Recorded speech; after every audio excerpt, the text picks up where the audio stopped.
Merci d'avoir choisi TV5 Monde. Bienvenue si vous nous rejoignez dans 64 minutes. C'est l'heure du rappel des titres avec d'abord la consécration pour Patrick Modiano. L'écrivain français reçoit à 69 ans le prix Nobel de littérature. L'Académie suédoise a salué, je cite, l'art de la mémoire avec laquelle il a évoqué les destinées humaines les plus insaisissables et dévoilé le monde de l'occupation allemande.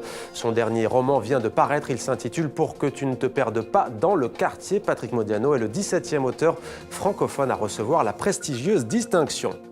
Les Kurdes sur tous les fronts, cette ligne de chemin de fer qui relie l'Irak à la Syrie est désormais sous le contrôle des forces kurdes.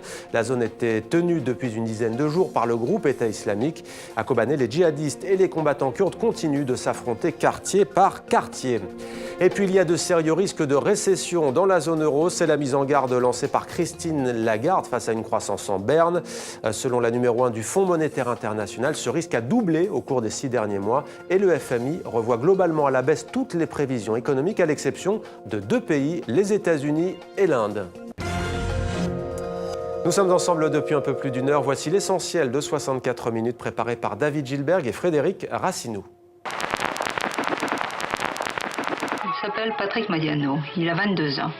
Taille 1m98, yeux bruns, cheveux longs, profession écrivain. On a une vision un peu confuse des livres qu'on écrit. Alors, ce que j'ai hâte de voir, c'est ce qu'ils ont... quelles ont été les raisons pourquoi ils m'ont choisi et ils m'ont fait l'honneur de me choisir.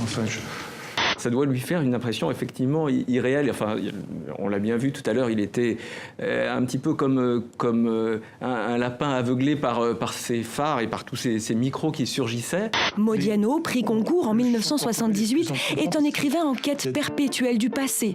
Son obsession, l'occupation allemande. Ce dernier roman commence, les premiers mots, c'est presque rien. Ben voilà, Modiano, il parle de presque rien aujourd'hui.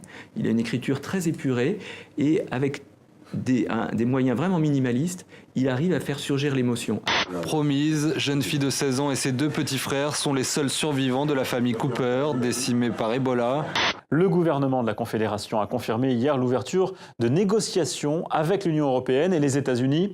Il s'agira d'instaurer le fameux échange automatique d'informations qui devrait un jour faire disparaître l'évasion fiscale. Alors qu'en Syrie, les Kurdes défendent comme ils peuvent leur ville de Kobané, les peshmergas irakiens, eux, contrôlent désormais Rabia. Cette victoire est stratégique. Dans le nord de l'Irak, des milliers de Kurdes préparent d'autres opérations de contre-offensive. On fantasme sur la banlieue, on fantasme sur l'islam, on fantasme sur le rap. Et moi, ce qui m'intéressait, c'était d'amener de l'humanité là-dedans, de dire que derrière les chiffres, derrière les faits divers, y a des êtres humains réels. Les gens ont un désir de s'informer, ont soif d'information. Ce qui est important maintenant, c'est de leur fournir l'information dans un format, dans un contexte, dans un contenu qu'ils adorent. Il va falloir que dans les milieux francophones, on se secoue un peu. C'est-à-dire qu'on a laissé, par exemple, c'est quelque chose d'absolument terrible, on a laissé tout le travail de recherche sur les mots, sur la langue française, la langue de chez nous, comme dit quelqu'un, on l'a laissé faire par Google, par des gens qui n'ont jamais quitté la Californie.